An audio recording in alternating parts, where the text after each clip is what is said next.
kulang yung strength ng pump. No, kasi yung ginamit nating pump dito ay mahina yung kanyang horsepower. So I guess kailangan natin ng pump mas malakas, like aabot ng 2 meters to 3 meters. Ito from floor, maabot to ng 2.5 meters. Okay? So guys, suggest kayo kung ano yung pump na maganda gamitin for this setup. Pag na-setup na natin to, running na. Okay? Good morning sa ating lahat mga Plantbox Innovation Network followers. So ayun, na-setup na nga natin yung aquaponics system dito sa Mia Natural Farm. Gamit natin yung ating mga materials, yung mga pipes, yung pump of course, at mga cups.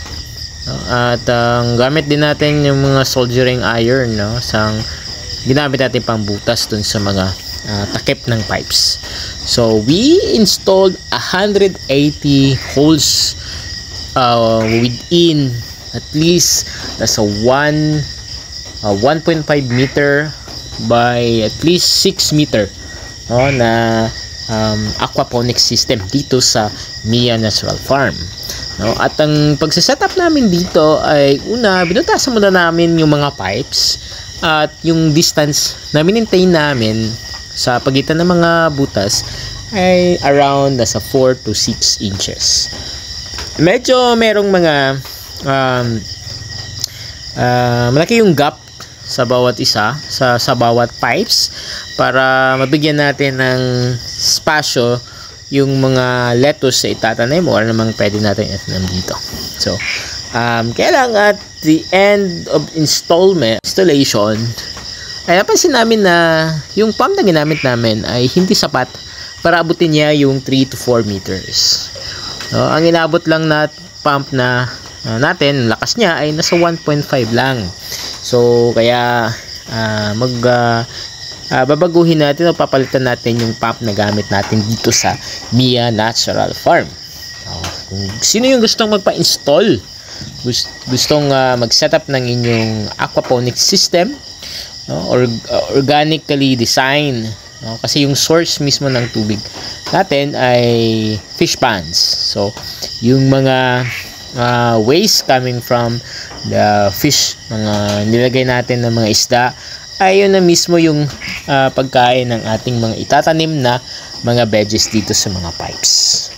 At sa mga gustong magtanong, mag-suggest ng ano yung possible na itanim, no, open po tayo para dito sa ating Plantbox Aquaponics Design System.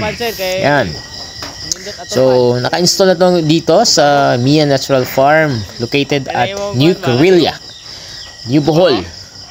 At yung pump na nakalagay ay dalawang set ito, at unahin muna namin yung isang set, tapos lalagyan ng bubong para hindi agad masira yung nilagay namin na mga braces ng kahoy yung ginamit natin dito, pero mas maigi kapag metal. But for this time, kasi gusto natin magamit yung mga available resources, at kumbaga, yun ang kailangan gumastos malaki para makapag-set up ng sarili nating mga aquaponic system design. Especially, possible to na pwede introduce sa mga kabataan o sino yung nag-aaral ng paggamit ng makabagong teknolohiya sa pag-aalaga ng ating mga isda o ano pwede natin ilagay. So pwede ilagay natin dyan yung tilapia, hito, yan. Welcome po natin yung bagyo. Nandito na nga si Typhoon Cherubin. So kailangan namin ligpitin welcome natin yung siya. Ating mga ginamit na mga kasangkapan para paggawa ng simula na mong ating bakas yung hangin at saka aquaponics design. bumusdak yung ulan. Ayun, yun lang po ngayon. So ayan na po. Next time ulit, papadaanin lang muna natin yung bagyo. Ingat po tayong lahat. Bye!